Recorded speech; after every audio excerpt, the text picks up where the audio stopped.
வணக்கம் மக்களே.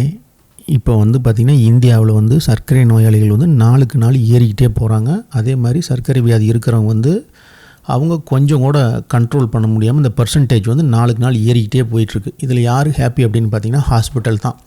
ஏன்னா ஊராக சர்க்கரை வியாதிக்காரங்க அலைகிறாங்க. எல்லோரும் டேப்லெட்ஸ் வாங்கணும், எல்லோரும் லேபுக்கு வரணும், எல்லோரும் டெஸ்ட் பண்ணி ஆகணும், கன்சல்ட்டிங் ஃபீஸ் கொடுத்தாகணும். ஹாஸ்பிட்டலுக்கெலாம் சந்தோஷம் பொறுக்க முடியல. அந்தளவுக்கு ஹாஸ்பிட்டல் சந்தோஷத்தில் துள்ளி குதிச்சிட்ருக்குறாங்க. எப்படி இத்தனை சர்க்கரை வியாதிக்காரங்க ஏறுறாங்க அப்படின்னு கேட்டிங்கன்னா ரொம்ப சிம்பிள் வாழ்க்கை முறை தான். இப்போ நான் மணி 3 மணி நான் வேலை பார்க்குற இடத்துல அவசரமாக ஒருத்தர் லீவ் போட்டு போனதுனால நான் லாகின் பண்ணுறது 8 மணிக்கு லாகின் பண்ணணும். இப்போ உடனே வர சொல்லிட்டாங்க.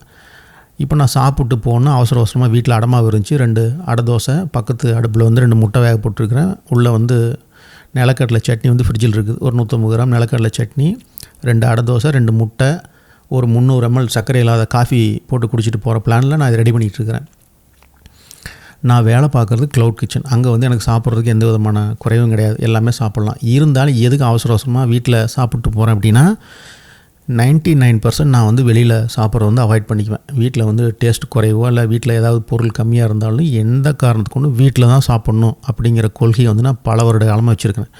வெளி சாப்பாடு கூடுமான வரைக்கும் தவிர்த்துரும். எங்கேயாவது ஃபேமிலியை போனால் ஏதாவது ஆசைப்பட்டாங்கன்னா மட்டும் வாங்கி கொடுப்பேன் ஒழிய, மற்றபடி நாங்கள் வெளியே சாப்பிட்டு வர்றேன் அப்படின்னு கிளம்புறோம் அந்த பழக்கமே கிடையாது. இப்போ நிறைய பேர் இப்போ சரவணம்பட்டியில் எப்படின்னா சாயங்காலம் ஆச்சுன்னா கிளம்பிடுறாங்க. ஃபேமிலியோடு கிளம்பிட்டு எங்கே போகிறீங்கன்னா ஹோட்டலில் போய் சாப்பிட்டு வரோம். எதுக்குங்க ஹோட்டல் போகிறீங்க, எதுக்குங்க ரெஸ்டாரண்ட் போனீங்கன்னா ஒன்றும் இல்லைங்க, சும்மா வீட்டில் இருக்கிறோம் அப்படியே ஜாலியாக போய் சாப்பிட்டு வரலாங்க. புதுசாக அங்கே ஒரு ஹோட்டல் ஓப்பன் பண்ணிக்கிறாங்க, போய் சாப்பிட்றோம். புதுசாக அங்கே ஒரு ஆஃபர் போட்டிருக்கிறாங்க, போய் சாப்பிட போகிறோம். எதுக்கு தான் போகிறாங்கன்னே தெரிய மாட்டேங்குது. கூட்டமாக ஒரு 6 மணி ஆயிடுச்சுன்னா ரோட்டில் அவ்வளோ கார்ஸ் போகிறது எங்கே தான் போகிறாங்கன்னா எல்லாம் ஏதோ ஒரு ரெஸ்டாரண்ட்டு ஹோட்டலுக்கு தான் போகிறாங்க. போன வாரம் பார்த்திங்கன்னா கேஎஃப்சியில் ஒரு ஆஃபர் போட்டாங்க. 4 சிக்கன் விங்ஸ் வாங்கினா 4 பீஸ் ஃப்ரீன்னு. மொத்த ஊரும் கேஎஃப்சியில் கூடிருச்சு. அதுக்கு முதல்ல பார்த்திங்கன்னா ஜெர்மன் கம்பெனி ஒன்று வேஃபல் ஆர்டர் போட்டாங்க, ஃப்ரீ ஆஃபர் போட்டாங்க. மொத்த ஊரும் அந்த கடைக்கு முன்னால் கூட்டிட்டாங்க, என்னட்ட ஃப்ரீயாக தர்றாங்க அப்படின்ட்டு. எதுக்கு தான் இப்படி சாப்பிட்றாங்கன்னே தெரிய மாட்டேங்குது. இந்த சாய் கிங்ஸ்னு ஹோட்டல்ஸ் பார்த்துருப்பீங்க, அந்த டீ கடை. அதில் எவ்வளோ ஆர்டர்ஸ் போகுது அப்படிங்கிற ஓரளவுக்கு டேட்டா எனக்கு தெரியும். இந்த மேகி அப்புறம் 500 ml டீ, இந்த அவங்க ரெடிமேட் ஃப்ளாஸ்க் வச்சுருப்பாங்க, அதில் கொடுக்குறாங்க. அவங்க சாய் கிங்ஸு டீ கடையிலேருந்து ஒரு 15 கிலோமீட்டர் ஜொமேட்டோ மூலமாக டெலிவரி பண்ணுறாங்க. அதில் பார்த்திங்கன்னா ஈவினிங் டைமில் இந்த மேகியும் சமோசா டீ அவ்வளோ ஆர்டர்ஸ் விழுகுது. எதுக்கு தான் இவ்வளோ பேர் ஆர்டர்ஸ் பண்ணுறாங்கன்னே தெரிய மாட்டேங்குது. நிறைய பேர் நினச்சிக்கிறாங்க இதெல்லாம் பிஜி ஹாஸ்டல் வெளியூர்லேருந்து தங்கி இருக்கிறாங்களோ அவங்களுக்கு தான் இந்த டீலாம் போகுதுன்னு. கிடையவே கிடையாது. இந்த டீ மேகி எல்லாம் மேக்ஸிமம் எங்கே டெலிவரி ஆகுதுன்னா அப்பார்ட்மெண்ட்ஸில் இருக்கிற லேடிஸ் தான் ஆர்டர் போட்டு வாங்குறாங்க. ஏன் அவங்களால ஒரு டீ போட முடியாதா, ஒரு மேகி செஞ்சு சாப்பிட முடியாதா அப்படின்னு கேட்டிங்கன்னா, எதுக்கு சாப்பிட்ணும், பாத்திரம் கழுவணும், எந்திரிச்சு போகணும், அதெல்லாம் யார் செய்கிறது? உட்காந்துட்டு ஆர்டர் போட்டால் கொண்டு தர போகிறாங்க. இந்த சாய் கிங்ஸில் அவங்க ரெடிமேட் ஃப்ளாஸ்கில் டீ கொடுப்பாங்க. அது கிட்டத்தட்ட ஒரு 40 நிமிஷம் அந்த டீ ஆறவே ஹீட் அப்படியே இருக்கும். அதனால் வசதிக்கு தகுந்த மாதிரி ஆர்டர் போட்டு அப்படியே தான் சாப்பிட்றாங்க. இப்போ ஒரு நாளைக்கு இந்தியாவில் சோசியல் மீடியாவில் டைம் எவ்வளோ ஸ்பெண்ட் பண்ணுறாங்க அப்படின்னா, நிறைய ரிசர்ச் ஒவ்வொரு மாதிரி சொன்னாலும் தோராயமாக ஒரு 4லேருந்து 5 மணி நேரம் ஒரு நாளைக்கு ஸ்பெண்ட் பண்ணுறாங்க. அதில் வெட்டியாக ரீல்ஸ் பார்க்குறது, எக்ஸில் போய் யாரோட சண்டை போடுறது, ஃபேஸ்புக்கில் போய் ஆர்கியூமெண்ட் பண்ணுறதுன்னு இந்த மாதிரி டைம் எவ்வளோ ஸ்பெண்ட் பண்ணுறாங்கன்னா 4 மணி நேரம் ஸ்பெண்ட் பண்ணுறாங்க. இப்போ இந்த சேனலில் நம்ம அடிக்கடி சொல்கிற மாதிரி வீட்டு வேலைகளை செய்யுங்க அப்படின்னு நம்ம ஆன்லைன்லேயும் சொல்கிறோம், ஆஃப்லைன்லேயும் சொல்கிறோம். எத்தனை பேர் வீட்டு வேலை செய்கிறாங்க அப்படின்னு பார்த்தீங்கன்னா, நான் ஆஃப்லைனில் கிட்டத்தட்ட இது வரைக்கும் ஒரு 100 லேடிஸ் சொல்லியிருப்பேன். சும்மா இருக்கிறப்ப வீட்டு வேலைலாம் செய்யணும். எல்லாருமே கொஞ்சம் வசதி உள்ள எலைட் மக்கள். அவங்க என்ன நினைக்கிறாங்கன்னா, பெருமையாக நினைக்கிறாங்க. எங்கள் வீட்டில் எல்லாத்துக்கும் நாங்கள் வேலைக்கு ஆள் போட்டிருக்கிறோம், எதாக இருந்தாலும் நாங்கள் ஆன்லைனில் ஆர்டர் போட்டு தான் சாப்பிடுவோம், நாங்கள் எலைட் பீப்புள் அப்படிங்கிற மாதிரி இதெல்லாம் அவங்க ஒரு பெருமையாக எடுத்துக்கிறாங்க. அதே மாதிரி ஆண்கள்கிட்ட ஒரு துணி துவைக்கிறத பற்றி சொன்னோம்னா ரொம்ப கேவலமாக நினைக்கிறாங்க. துணி துவைக்கிறதா, என்னங்க இப்படி மாதிரி ஒரு மாதிரி பேசிகிட்டு இருக்கிறீங்க, நான் சமூகத்தில் எவ்வளோ பெரிய ஆள் அப்படிங்கிறாங்க. ஜாப்பனீஸ்லாம் பார்த்திங்கன்னா கம்பெனியோட சிஇஓ லெவலில் இருக்கிறவங்களே அவங்க டாய்லெட் அவங்களே க்ளீன் பண்ணுவாங்க. அந்தளவுக்கு அவங்களுடைய கலாச்சாரம் இருக்குது. நம்ம ஊரில் இதெல்லாம் சொன்னோம்னா கேவலமாக எடுத்துக்கிறாங்க. பெரும்பாலும் நீங்கள் மருத்துவத்துறையில் டிஜிட்டல் ரிமூவல் அப்படிம்பாங்க. பெரும்பாலும் இந்த நர்ஸுகள்கிட்ட கேட்டிங்கன்னா சொல்லுவாங்க டிஜிட்டல் ரிமூவல் அப்படின்னா என்ன அப்படின்னு கேட்டிங்கன்னா, நல்ல ஹெவியான மலச்சிக்கல் அந்த மலம் அந்த டியூப்பில் அடைச்சிக்கும். அப்போ என்ன பண்ணுவாங்கன்னா எனிமா கொடுத்து பார்ப்பாங்க. அதில் சம் கேஸஸில் சரியாகாது. அப்போ இந்த டிஜிட்டல் ரிமூவல் பண்ணுவாங்க. என்ன பண்ணுவாங்கன்னா, நர்ஸு கையை பின்பக்கமாக உள்ளே விட்டு அந்த மலத்தை கையில் எடுப்பாங்க. அதுதான் டிஜிட்டல் ரிமூவல். இந்த டிஜிட்டல் ரிமூவல் இப்போ சரவணம்பட்டி இந்த ஏரியாவிலாம் நிறையா நடக்குதுன்னு கேட்டிங்கன்னா எக்கச்சக்கமாக நடக்குது. அது நிறைய பேருக்கு வெளியே தெரியாது, எல்லாமே போய் வெளியே சொல்லிகிட்டு இருப்பாங்க, தெரியாது. அது எங்கேருந்து வருது அப்படின்னு கேட்டிங்கன்னா, மெயினாக வந்து நிறைய க்ளவுட் கிச்சன்ஸில் இந்த ஹோட்டல்ஸ்லாம் பீஸா வந்து ஒன்று வாங்கினா ஒன்று ஃப்ரீன்னு சொல்லி ஆர்டர் போட்டுருவாங்க. இப்போ வந்து சமீப காலமாக நிறைய இடத்துல அன்லிமிட்டெட் பீஸான்னு சொல்லி போடுவாங்க. இந்த ஆஃபருக்கு வந்து பெண்கள் வந்து பார்த்திங்கன்னா பயங்கர ஃபேன். இந்த வெளியூர்லேருந்து வந்து இங்கே பிஜியில் தங்கியிருக்காங்க, பீஸா வந்து அன்லிமிட்டெடு, ஒன்று வாங்கினா ஒன்று ஃப்ரீ அப்படின்னா அங்கே போய் குமிஞ்சிடுறாங்க. 3 நேரம் பீஸாவாக சாப்பிட்றாங்க. அந்த பீஸாவில் வந்து ஒரிஜினல் பீஸா வந்து இட்டாலியில் அவங்க என்ன மாவு யூஸ் பண்ணுறாங்கன்னு இவங்களுக்கு தெரியாது. இவங்க இங்கே லோக்கலில் ஒரு மாவு யூஸ் பண்ணுறாங்க. இதை 3 வேற பீஸாவாக சாப்பிட்றாங்க.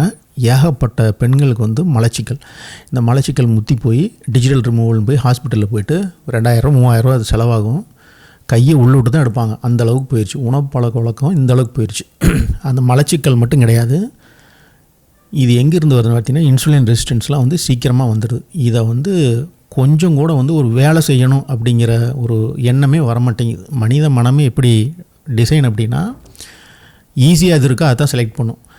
அப்போ அவங்ககிட்ட போய் நம்ம வேலை சொன்னோம் அப்படின்னா எப்படி இருக்கும்? இப்போ பிஜியில் வந்து சரவணம்பட்டி பிஜியில் வந்து ஒரு சில பிஜி ஓனர்லாம் என்ன பண்ணுறாங்கன்னா, வெளியூர்லேருந்து லேடிஸு இல்லை ஆண்கள் வந்து இங்கே தங்கி வேலை செய்கிறாங்க, அவங்க ஹெல்த் ஆரோக்கியமாக இருக்குன்னு சொல்லிட்டு பிஜியிலே கீரை போடுறாங்க. வாரத்துக்கு ஒரு நாள் கீரை கூட்டு போடுறாங்க. கஷ்டப்பட்டு மார்க்கெட்டுக்கு போய் 50 கட்டு 100 கட்டு கீரை வாங்கிட்டு வந்து கீரை கூட்டு செஞ்சு வச்சா யாருமே சாப்பிட்ற கிடையாது. மொத்தமாக ஒரு பெரிய பாத்திரத்தில் கீரை கூட்டு செஞ்சு வச்சா யாருமே சாப்பிட்ற கிடையாது. அந்த அளவுக்கு போயிட்டுருக்கு. ஒரு நாளைக்கு வந்து 4 மணி நேரம் 5 மணி நேரம் மொபைல் பார்க்குறாங்க. ஒரு வேலை பார்க்க சொன்னால் செய்ய மாட்டேங்கிறாங்க. ஒரு துணியோடு துவைக்க மாட்டேங்கிறாங்க. பெண்கள் வந்து இங்கே பிஜியில் தங்கியிருக்காங்க, ஆயிரக்கணக்கான பெண்கள். அவங்க துணியை வந்து துவைச்சி போடுறது அப்படின்னாலே முடிய மாட்டேங்குது. அவங்க வந்து அத்தனை ரீல்ஸ் பார்க்குறாங்க, அவ்வளோ ஃபேஸ்புக் பார்க்குறாங்க, அவ்வளோ எக்ஸ்தலத்தில் போய் சண்டை போடுறாங்க. ஏன் போய் அவங்க துணியை வாஷ் பண்ணலான்னா முடியாது, அங்கே லாண்ட்ரி இருக்குது, லாண்ட்ரியில் தூக்கி போடு, நான் காசு கொடுத்துக்கிறேன் அப்படிங்கிறாங்க. அதே மாதிரி ஹாஸ்டல்ஸில் வந்து நைட்டு வந்து கொஞ்சம் ஹெல்த்தியாக சப்பாத்தி, வெஜ்ஜு குருமா, அப்புறம் ஏதாவது பொரியல் ஒன்று வைக்கிறாங்க ஆரோக்கியமாக, அதை யாரும் சாப்பிட மாட்டேங்கிறாங்க. ஹாஸ்டல்ஸ் எல்லாத்துலேயும் பார்த்திங்கன்னா செஞ்சு வீணாக தான் போகுது. அவங்க கடமைக்கு செஞ்சு வச்சுருவாங்க, தூக்கி அதை குப்பையில் கொட்டுற மாதிரி தான் டெய்லியும் போயிட்டுருக்குது. யாரும் சாப்பிட்றது கிடையாது. நைட் டைமில் சரவணம்பட்டிலேருந்து எத்தனை ஆயிரக்கணக்கான பேர் இந்த பீஸாவும் மில்க் ஷேக் இதை எதை சாப்பிட்றாங்க. சாப்பிட்டு மலச்சிக்கல் வந்து டிஜிட்டல் ரிமூவர் அங்கே போகிறது. அதுக்கடுத்து வந்து இன்சுலின் ரெசிஸ்டன்ஸு ட்ரிக்கர் ஆகி நேராக வந்து சர்க்கரை நோயாளியே மாறிடுறாங்க. இது வந்து இந்த கடந்த ஒரு 2-3 வருஷத்தில் வந்து எக்கச்சக்கமாக போட்டோம். அதே மாதிரி வீட்டில் இருக்கிற பெண்கள் வந்து இப்போ 3 மணி நேரம் வந்து ஆன்லைனில் இருக்கிறாங்க. ஒரு சப்பாத்தி மாவு பிசைஞ்சு வைக்கலாம், ஆனால் பிசைஞ்சு வைக்காமல் என்ன பண்ணுறாங்க, ரெடிமேட் சப்பாத்தி தான் கிடைக்கும், நம்ம வாங்கிட்டார் ரெடிமேட் பரோட்டா. இது வந்து சரவணம்பட்டி சிட்டியில் மட்டும் கிடையாது. இப்போ அப்படியே பரவி என்ன ஆகி போச்சுன்னா, அந்த பக்கம் காலப்பட்டி வில்லேஜ்லாம் பார்த்திங்கன்னா வில்லேஜ் பொட்டி கடையிலே வந்து ரெடிமேட் சப்பாத்தி வச்சுருக்காங்க. ஏன்னு கேட்டால் வாங்குறாங்க, நிறைய பேர் வாங்குறாங்க, நாங்கள் அதனால் விற்கிறோம் அப்படிங்கிறாங்க. ஒரு சப்பாத்தி மாவு பிசைஞ்சு அதை போட்டு எடுக்கக்கூடிய அளவுக்கு வந்து வேலை செய்கிறதுக்கு யாரும் தயாரில்லை. அந்தளவுக்கு சோம்பேறியாக வந்து மாறிட்டாங்க, வாழைப்பழ சோம்பேறியாக மாறிட்டாங்க. இனி வரும் காலங்களில் சர்க்கரை நோய் ஒரு காலத்துலேயும் இந்த பர்சன்டேஜ் குறையாது. அடுத்து இன்னொரு 5 வருஷம் கழிச்சு பார்த்திங்கன்னா வீட்டில் இருக்கிற எல்லாருக்குமே சர்க்கரை வியாதி இருக்கும். ஏன்னு கேட்டால் வேலை செய்கிறதுக்கு யாருமே ரெடியாக இல்லை. இப்போ இந்த கலாச்சாரம் சிட்டியிலேருந்து அப்படி கொஞ்சம் கொஞ்சமாக ஊர் பக்கம் நகர்ந்து போயிடுச்சு. அதுக்கு முக்கியமான காரணம் ஜொமோட்டோக்காரங்க. அவங்க முதல்ல ஒரு 5 கிலோமீட்டர் டெலிவரி பண்ணிகிட்டு இருந்தாங்க, இப்போ 15 கிலோமீட்டர் நாங்கள் டெலிவரி பண்ணுறாங்கிறாங்க. அப்போ கிராமத்துலேயும் வந்து ஆர்டர் போட்டு ஒரு பிரியாணி வாங்கினா ஒன்று ஃப்ரீனோடனே ஆர்டர் போட்டு சாப்பிட்றாங்க. இதெல்லாம் வந்து ஒரு நல்ல ஆரோக்கியமான சமூகமே கிடையாது. வேலை செஞ்சு பழகுங்க, அப்போ தான் வாழ்க்கையில் சந்தோஷம் வரும். நன்றி, வணக்கம்.